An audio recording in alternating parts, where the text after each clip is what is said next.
Hey guys, well today I'm working on something a little different. My truck's going to be on hold for a little bit. I got to get this thing fixed up and flipped real quick. Needs a seat belt, so I went and got one from Pick and Pull. This cart is a 2011 Dodge Avenger SXT.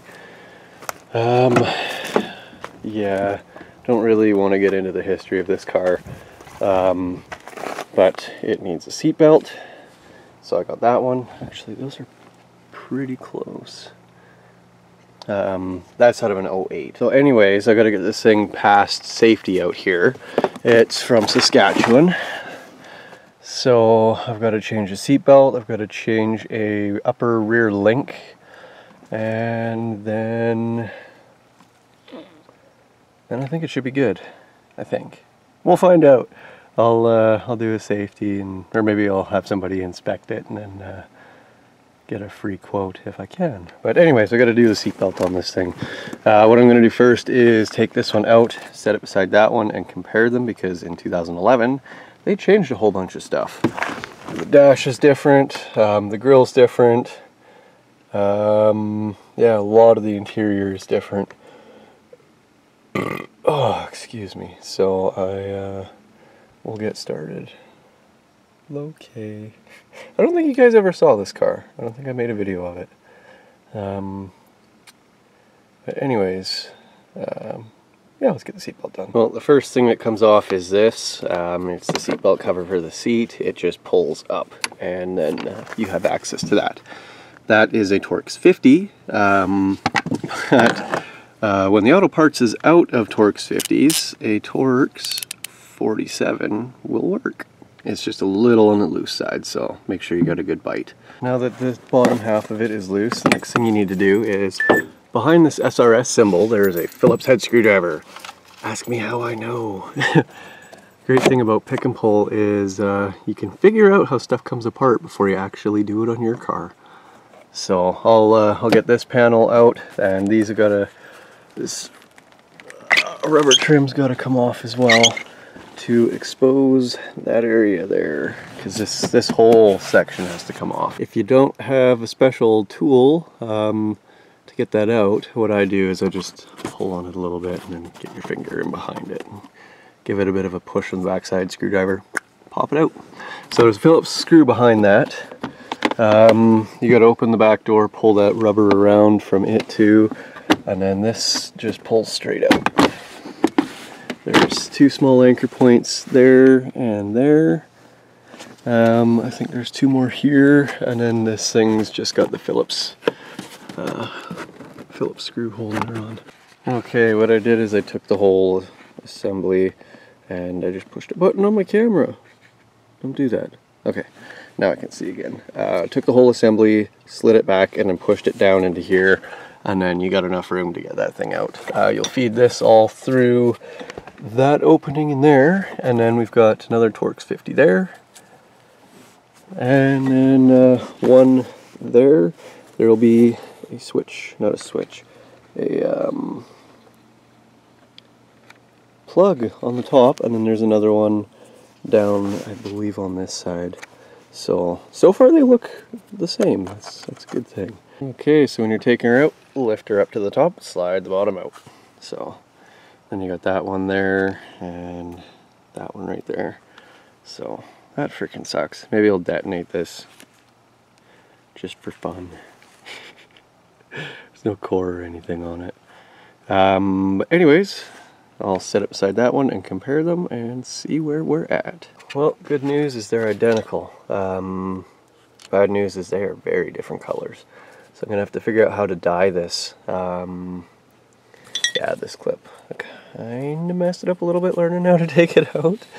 But yeah, you just get your flat screwdriver behind it and push on the tab. You'll hear a click, and then you can pull that side out, and then the other side's the same.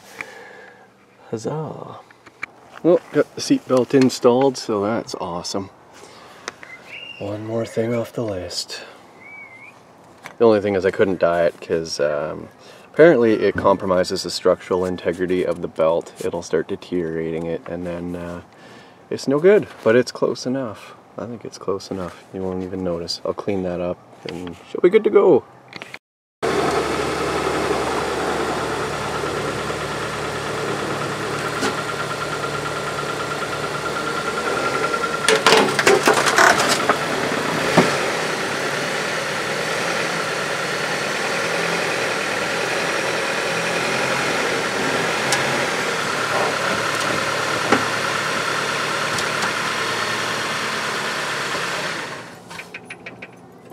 Well guys, I gotta do an oil change on this thing.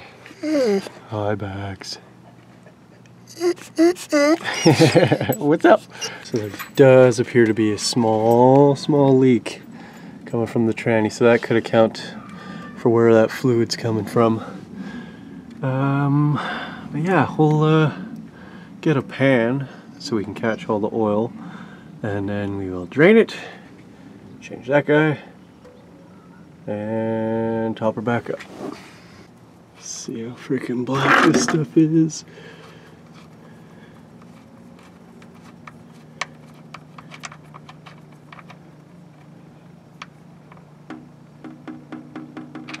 Whoa. Yeah, it's pretty black.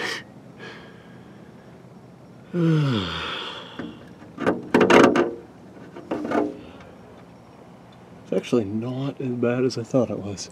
Alrighty, so we've evacuated the crankcase. Now we gotta... Oh wow!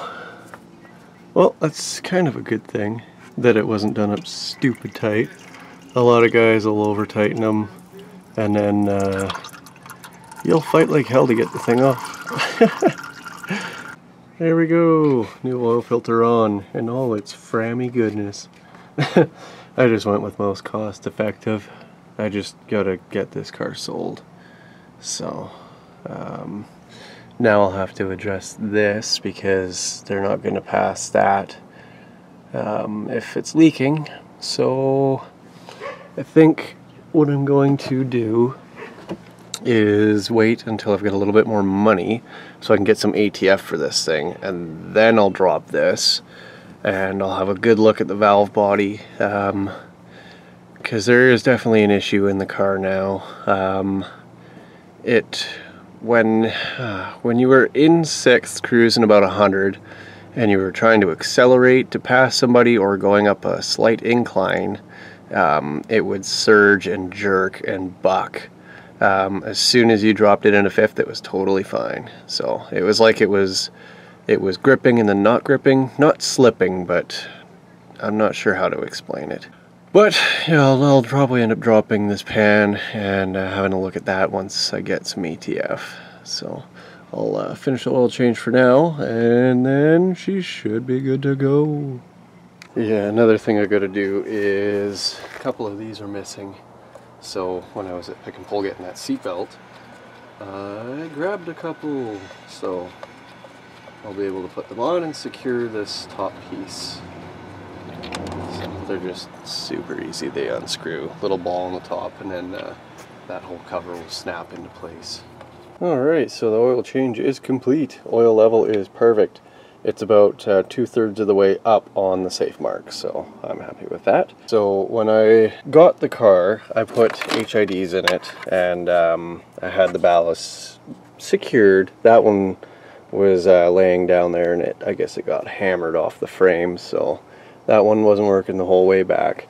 So what I'm going to do is revert it back to standard 9006 bulbs instead of HIDs. And then I'd be able to get it past inspection, and then if I am able to find another one of those at Pick and Pull, I will put it in. But I don't want to spend any more money than I have to on this car. So for now, HIDs are coming out. And there's one more issue with these things. There is a recall on this. I'm not sure if this one's been done or not. I haven't called the dealer yet with my VIN, but the fluid level indicator is way at the back, and when you heavily brake, all the fluid rushes to the front, trips the light, comes on the dash. So quick fix is just top it up. Alright, that's now 3 things off my list: oil change, brake light, and seatbelt. I've got one more major item. It is, I can't get to it right now because I parked it way too close. That link right here on the other side needs to be replaced. I can grab the wheel and physically pull it, and it'll make a clunking sound because that bushing that attaches to the frame right there is worn out. So maybe I can get an adjustable one, but I need to do that other link before I can take it in. Or maybe I should take it in with that. Then they might not look so hard because they've already found something. Or, on the other hand, they might look even harder. I don't know. I don't know. What would you guys do? It's a 2011 Dodge Avenger, and it's in pretty decent shape, but it does have a few weird things going on with it, like that link. But it is a common issue on these. So, would you guys take it in and just take your chances with them seeing it and then digging harder, or seeing it and then being like, "Eh, we found this, it's good enough"? Yeah, I don't know. Like, I'm hoping it passes with the front tires the way they are. It looks like, well, they're chewed up pretty good. There's chunks missing out of them.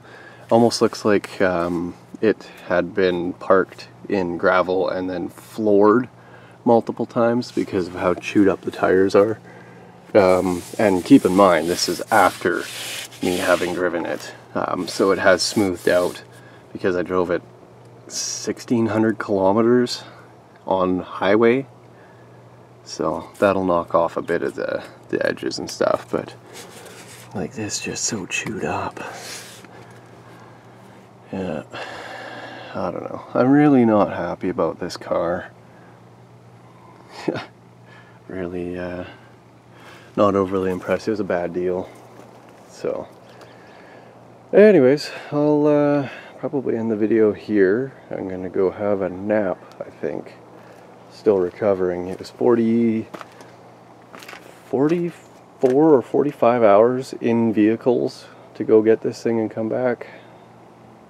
Just too much. Anyways, guys, that'll do it for today. Thanks for watching. If you enjoyed the video, give it a thumbs up. If you didn't, give her a thumbs down. Hopefully I can get this thing sold right away and then get back to the 3+3 build. That would be fantastic. Anyways, till next time, take care, guys.